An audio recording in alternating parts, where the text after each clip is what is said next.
Hey guys, what's up? May is Mental Health Awareness Month, so because of that, I'm sharing part of my story today. Um, I'm going to be talking about self-harm. It's something that I don't really like talking about, but something that needs to be talked about more. There's a lot of stereotypes and misconceptions out there. The most popular ones are that it's for attention and that people are emo. And these things are completely wrong. A lot of just average people struggle with this. This is something that I've struggled with for about 3 or 4 years, and I kept it completely hidden until around a year ago. And then I slowly started telling people. I found it really difficult because the first thing people usually ask is like why you do it. And a lot of people are able to answer it that it's from stress or depression or whatever it is for them. For myself, I really didn't know what was like the underlying issue for it. So it was really frustrating when people would ask me that, because when I would tell them that I wasn't sure, they always responded by saying, well, you have to know. And it just was something that I didn't understand myself. The hardest thing for me overall with it was that people always say like find distractions or new hobbies like coloring or different methods like using ice cubes, or go for a run, go to the gym, all these different things. And that's great and that works for most people, I guess. Or they say like just wait it out for 10 minutes, but for me that never worked. And so I felt like there was never ever going to be a solution for it. I felt like I was the only one that was in this situation, and no one was ever going to be able to help me with it. And so I was reluctant to even see anyone for help. And then I went to, when I was in college, the health center. They really didn't do much. They were like, we can prescribe you an antidepressant, it should stop it completely. This is completely untrue.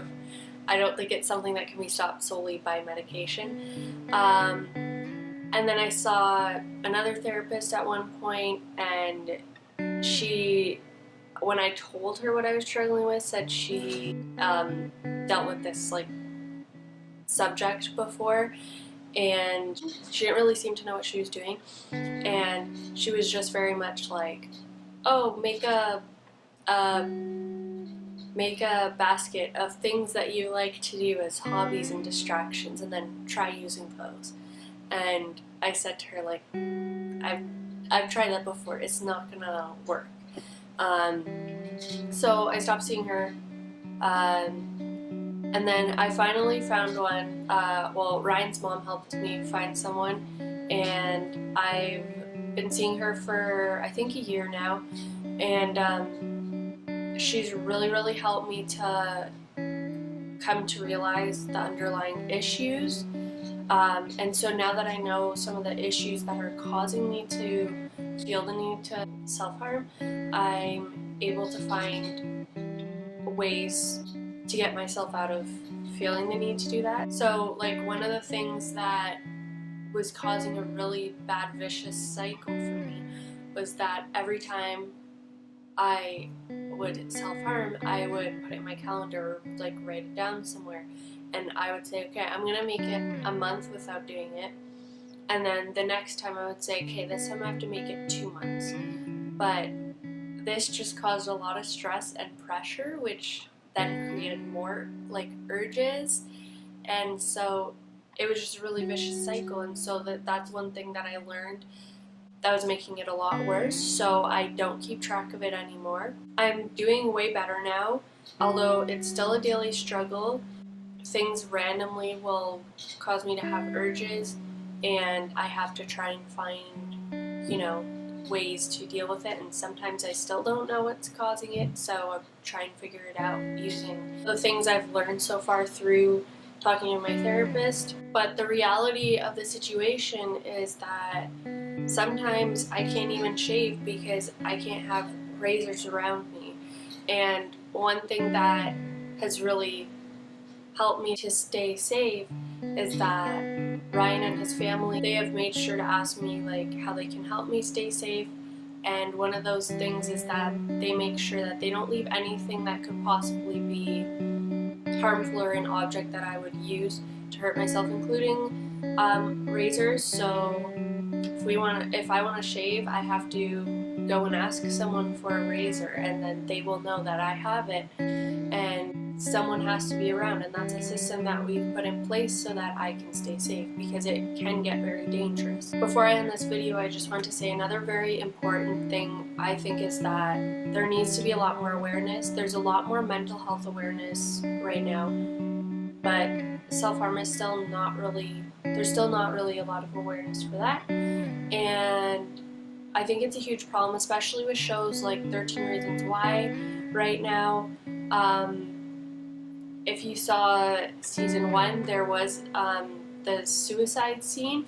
It was very graphic, and although they put warnings like there's going to be graphic content or things that will be hard to see, there's no specific warnings for people who self-harm, and so that can make it very difficult. And I think people don't realize the impact it can have on someone when they're watching a show or a movie and scenes randomly come up like that, or even just people talking about it. So I hope that's something that will change through more awareness. And please don't do the type of awareness where you draw a red line on your arm for self-harm. That's just going to trigger people, most likely. So I hope that people will start creating awareness and creating it in a positive way that doesn't harm people. Of course, I've linked websites below that will give you information. It can tell you what signs to look for, how to talk to someone if you're concerned that they're doing it or you know that they're doing it, and resources for you to even understand yourself why people might do it. Although please remember that for every person it's different, and please remember that the explanations they typically give through the websites are usually from stress. It's advise them to, find a distraction, and that may work for someone that you're concerned about, and it may not. Just remember to be patient and know that there can be a lot of underlying issues as well. And I hope this video helps you out, and have a great day, and thanks for watching.